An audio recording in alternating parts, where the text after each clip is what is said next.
Hola, buenas tardes. Mi nombre es Francisco Manuel Sánchez Guzmán. Soy estudiante del cuarto semestre de la carrera de Ingeniería Industrial y hoy voy a comenzar con mi segunda infografía para la materia de electricidad y magnetismo. Comencemos. Corriente. La corriente eléctrica es el flujo de carga eléctrica que recorre un material. Se debe al movimiento de las cargas en el interior del mismo. Al caudal del corriente se le denomina intensidad de corriente eléctrica. En el Sistema Internacional de Unidades se expresa con columbios por segundo. Voltaje.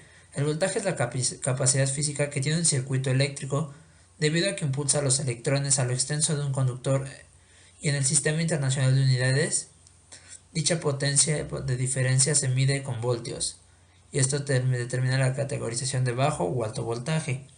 Resistencia. Se le denomina resistencia eléctrica a la oposición de flujo de corriente eléctrica a través de un conductor. La unidad de resistencia en el sistema internacional es el ohmio, que se representa con la letra griega omega. Potencia, ley de Ohm, comprobación de la ley de Ohm. La potencia. Potencia eléctrica es la proporción por unidad de tiempo o ritmo con la cual la energía eléctrica es transferida por un circuito eléctrico, es decir, la cantidad de energía eléctrica entregada o absorbida por un elemento en una unidad determinado. La unidad en el sistema internacional es el vatio o watt. Ley de Ohm. La ley de Ohm dice que la intensidad de la corriente eléctrica que circula por un conductor es directamente proporcional a la diferencia de potencial aplicada e inversamente proporcional a la resistencia del mismo. Comprobación.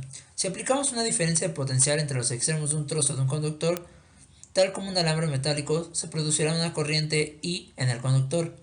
El valor de la diferencia de potencial necesaria para producir una corriente dada depende de una propiedad del trozo del conductor particular. Esta propiedad es su resistencia eléctrica.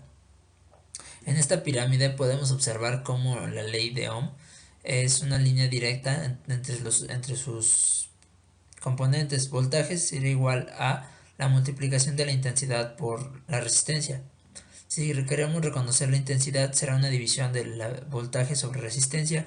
Si queremos reconocer resistencia, será una división entre el voltaje por la intensidad. Circuito en serie. Un circuito en serie es una configuración de conexión en la que los burns o terminales de los dispositivos se conectan sucesivamente, es decir, el terminal de salida de un dispositivo se conecta a la terminal de entrada del dispositivo siguiente.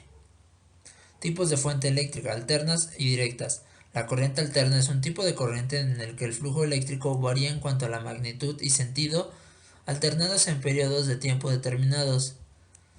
Estas variaciones pueden generar distintas formas de oscilación. La corriente directa, también conocida como corriente continua, es un flujo de carga eléctrica que no cambia su dirección, por lo que siempre va del polo positivo al polo negativo. Características de un circuito en serie. Corriente. La cantidad de corriente es la misma que atraviesan todos los componentes de un circuito en serie. Resistencia. La resistencia total de cualquier circuito en serie es igual a la suma de sus resistencias individuales. Potencia. La tensión total de un circuito en serie es igual a la suma de las tensiones en cada uno de los receptores conectados en serie. Elementos.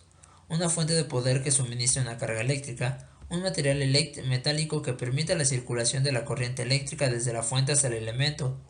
Un receptor que absorbe la energía eléctrica y la convierte en energía. Divisor de tensión.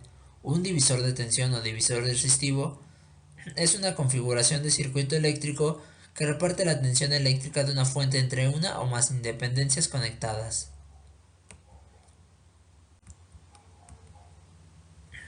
Ley de Kirchhoff.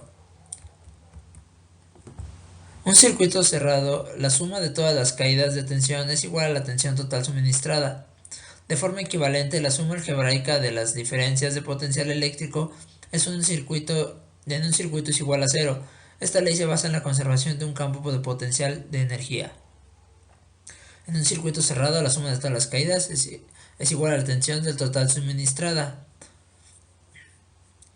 Fuentes conectadas en serie. Las fuentes de voltaje de ayuda en serie son fuentes conectadas en serie con sus polaridades conectadas de modo que el terminal positivo de uno esté conectado al terminal negativo del otro siguiente, permitiendo que la corriente fluya en la misma dirección.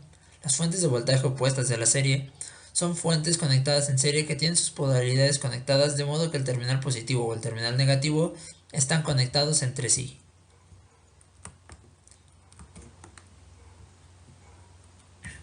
Bueno, esto sería todo. Les agradezco mucho su atención prestada. Hasta luego.